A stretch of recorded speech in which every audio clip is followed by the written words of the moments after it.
wabarakatuh. Perkenalkan, saya Arum Sri Mulyani dari kelas 11 Akuntansi 1. Di sini saya akan menjelaskan mengenai perbedaan laporan realisasi anggaran atau LRA dengan laporan operasional atau LO, serta jurnal penutup LRA dan jurnal penutup LO. Laporan realisasi anggaran atau LRA adalah laporan yang menyajikan perbandingan antara realisasi pendapatan dan belanja dengan anggaran yang telah ditetapkan pada awal tahun. Laporan operasional atau LO adalah laporan yang menyajikan informasi mengenai seluruh kegiatan operasional keuangan entitas pelaporan yang penyajiannya dibandingkan dengan periode sebelumnya.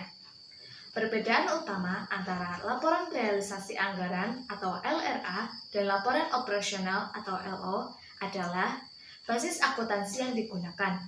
LRA menggunakan basis kas, sedangkan LO menggunakan basis akrual. Selain itu, perbedaan juga terletak di unsurnya.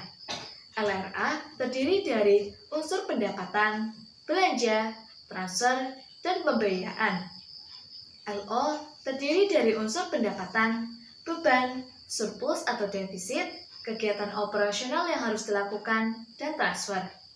Untuk pendapatan LO diakui ketika periode yang bersangkutan telah dilalui, sedangkan pendapatan LRA diakui pada saat uang diterima. Lalu kita beralih ke jurnal penutup LRA dan jurnal penutup LO.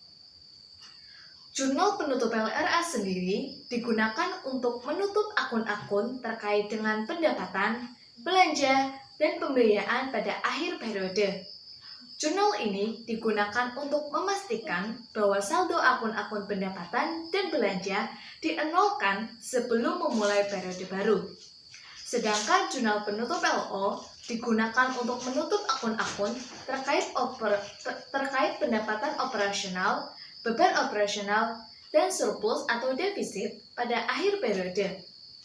Jurnal ini memastikan bahwa saldo akun pendapatan dan beban operasional dienolkan sebelum memulai periode akuntansi baru. Gambaran mengenai jurnal penutup LRA adalah sebagai berikut.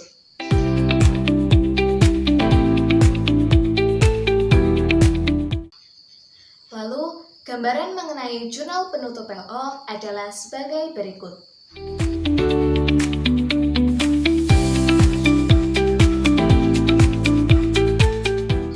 Akun pendapatan akan ditutup untuk mencatat semua pendapatan yang diterima selama periode anggaran di kolom debit.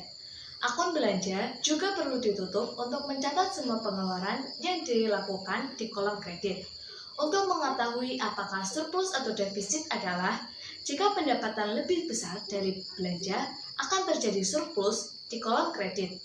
Sebaliknya, jika belanja lebih besar dari pendapatan, akan terjadi defisit di kolom debit. Akun pendapatan LO mencatat semua pendapatan yang diperoleh selama periode tersebut. Ditutup dengan mendebit akun pendapatan dan mengkredit akun surplus atau defisit. Akun beban mencatat semua pengeluaran yang terjadi. Ditutup dengan mendebit akun surplus atau defisit dan mengkredit akun beban.